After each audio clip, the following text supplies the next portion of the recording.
હું તે મને આજ રાંડી રાંડ કીધી ને, એ રાંડી રાંડ થઈ. મને સમાજે બધાએ કીધું કે તમારો દીકરો અપશુકનિયાળ છે, મનહૂસ છે, એનો જન્મ થયો ને એના બાપને ખાઈ ગયો. આનું મોઢું ન જોવાય, અપશુકનિયાળ છે. સમાજે પણ તને અપશુકનિયાળ કીધો તો બેટા, પણ હું માં હતી, હું તને ક્યાં નાખી આવું? તારો અપશુકનિયાળ ચહેરો રોજ જોઈ જોઈ જોઈ જોઈ અને મેં તને મોટો કર્યો, કારણ કે હું તને ક્યાં મૂકી આવું? કારણ કે હું માં હતી.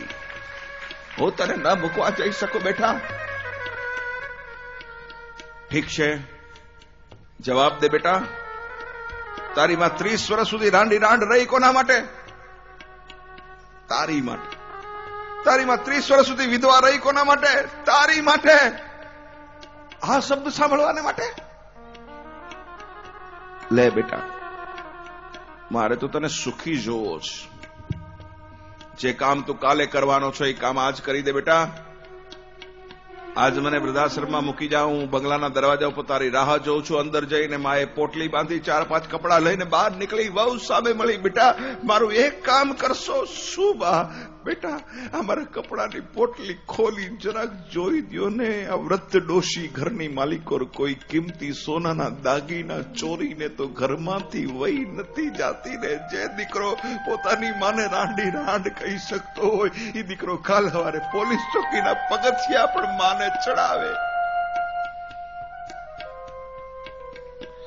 બંગલાના દરવાજા ઉપર માં રાહ જોવે છે. દીકરાને આવતા મોડું થયું. માએ કીધું, બેટા ભાઈને કેમ આવતા મોડું થયું? ને હવે જવાબ આપ્યો કે બા, તમને તમારો દીકરો વૃદ્ધાશ્રમમાં મૂકવા આવે છે ને, એટલે પંચાંગની માલિકો મુહૂર્ત જુએ છે.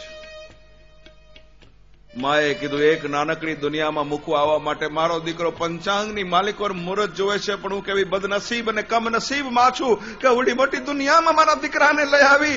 ત્યારે મારા ઉદરમાંથી જન્મ દીધો ત્યારે મેં પંચાંગમાં મુહૂર્ત ન જોયું. લાગે છે નક્કી કોઈ કાળ ચોઘડિયું ચાલતું હશે કે જ્યારે મેં મારા ઉદરમાંથી એને જન્મ દઈ દીધો હશે. નહીતર મારો દીકરો મને વૃદ્ધાશ્રમની માલિકો મૂકવાને માટે ના આવે. શું આવા દીકરાને મોટા કરશો? શું આવા દીકરાઓને માગશો કે જે પોતાની માને રાંડી રાંડ અને વિધવા કહે? શું આ માટે માઓ દીકરા મોટા કરે છે? જે દીકરાઓ પોતાની માના દિલને દુભાવશે ને પરમાત્મા કોઈ દિવસ સુખ નહીં આપે, એટલું યાદ રાખજો દોસ્તો. અરે માં ગમે એવી હોય તો એ માં છે, એટલું યાદ રાખજો. જે કોઈ તમને એમ કે મારી માં સારી નથી, એનો મહેરબાની કરીને દોસ્તી છોડી દેજો. જગતમાં જેના માટે માં સારી ન હોય, મિત્ર સારો ન હોય, એટલું યાદ રાખજો. માં જેવું જગતની માલિકો કોઈ ઉત્તમ પાત્ર નથી, એટલું યાદ રાખજો. જગતના બે જ પ્રેમ નિસ્વાર્થ પ્રેમ છે. એક પ્રેમ છે માં અને દીકરાનો, અને બીજો પ્રેમ છે દીકરી અને બાપનો. બાકી બધા પ્રેમમાં સ્વાર્થની સુગંધ આવે છે, એટલું યાદ રાખજો. મારો કહેવાનો ભાવ, માને દુઃખ ન દેશો, કારણ કે જે માએ લાખો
વહુ ખરાબ છે. વહુ બિલકુલ કોઈ કીધું કે વહુ ખરાબ છે તો ધ્યાન રાખજો. ખબરદાર કોઈ વહુને ખરાબ કીધી છે તો. વહુ તો સારી જ છે, કારણ કે વહુ તો દીકરી છે. દીકરી કોઈ દી ખરાબ હોય જ નહીં, એટલું યાદ રાખજો. અહીંયા કોઈ દીકરી એવી બેઠી છે, બધી દીકરીઓને એની માં સારી શિખામણ આપતી હોય. કોઈ માં એવી શિખામણ આપી એની દીકરીને કે જાતા હોય તારી હાહુના ભૂકા કાઢી નાખજે, જાતા હોય તારા હાહરાની યારે બાજજે, છે કોઈ એવી માં હાંકતું તો કરો.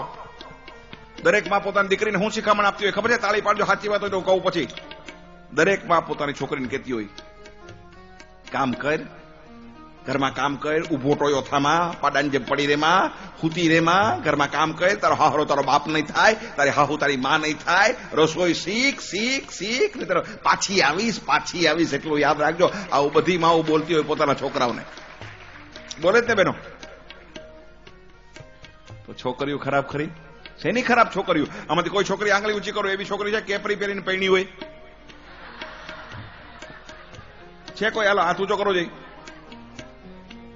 છે કોઈ જીન્સ નું પેન્ટ પહેરીને પૈણી એવી? જીન્સ કહેવાય ને, શું કહેવાય? જીન્સ ઓલા હાકડા પહેરે એવા તો ફીટો ફીટ પહેરે. મને ખબર નથી પડતી આ કયો દરજી સીવે છે અહીંનો. મારો છોકરો મને કહેતો, પપ્પા આ કેમ સીવતાય છે? છોકરીઓ પતલી છોકરીઓ જીન્સ પહેરે તો સારું લાગે, પણ એની માવું જે પાડા જેવી જીન્સ પહેરવાનું ચાલુ કર્યું છે, ઈ પહેરીને જાતી હોય તો વાહેથી એમ લાગે ગામડાનું પાડું ડોબું ધોયડું જતું હોય ને એમ લાગે આપણને.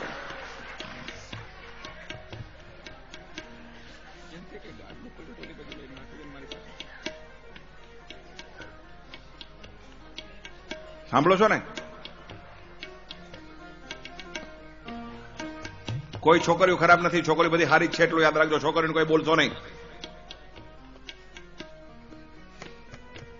વહુ ખરાબ છે. કોણે કીધું વહુ ખરાબ છે? વહુ સારી છે. ફટવે છે આ છોકરાઓ. બહુ રાયડું નાખો જ ને.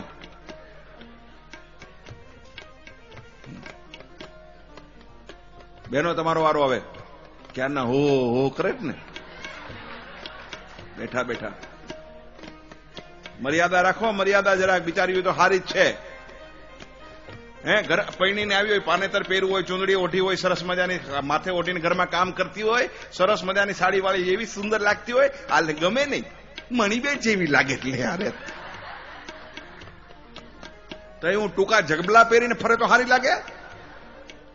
પેલાના જમાનામાં મા બાપની સામે ઓલા ટોપી વાળા બાપાઓ બેઠા ને એને ખબર છે મા બાપની સામે છોકરા તેડાતા નહીં, એવી મર્યાદા હતી. અને અત્યારના છોકરાઓ માન બાપા બે બેઠા હોય એની સામે બાયડી નાખી ઊંચી કરીને શિલ્પા ફેર ફુદેડી ફરતા હોય. ભરના દીકરા ગોળ ફરે. પપ્પા કેવી હલકી લાગે છે.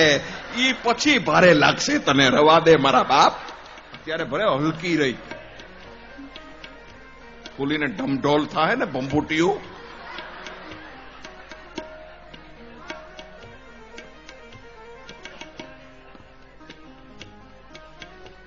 છોકરાઓ બગાડે છે, છોકરાઓ. સાચી વાત ને બેનો? નવા લગ્ન થાય ને તો જ્યાં ઓલી જાય ને વાહે જાય. નવા એક જ્યુસ નો ગ્લાસ લે આવે તો 2 હળિયું ભરાવે અંદર. એક આઈથી ખેંચે ને ઓલો સામેથી ખેંચે, આંખોમાં આંખો પરોવે. તમને મોતિયા આવે.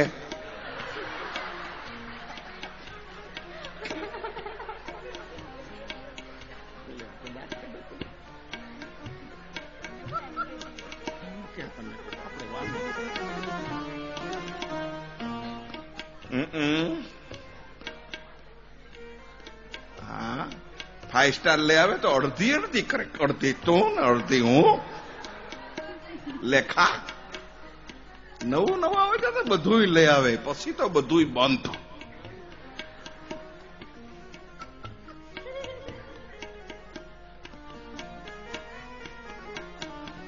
એ છોકરાઓ તમે હું દાંત કાઢો છો?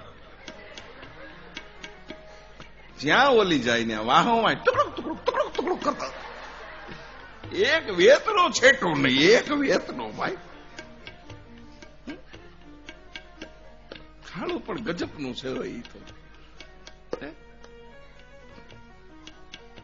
ઓલી રહોડામાં રોટલી બનતી તો રહોડામાં જાય. ઓલું એની માં કે જયંતિયા હું અહીંયા આવ્યો, મમ્મી પાણી પીવા. એની માં કે કુવો રહોડામાં આવ્યો.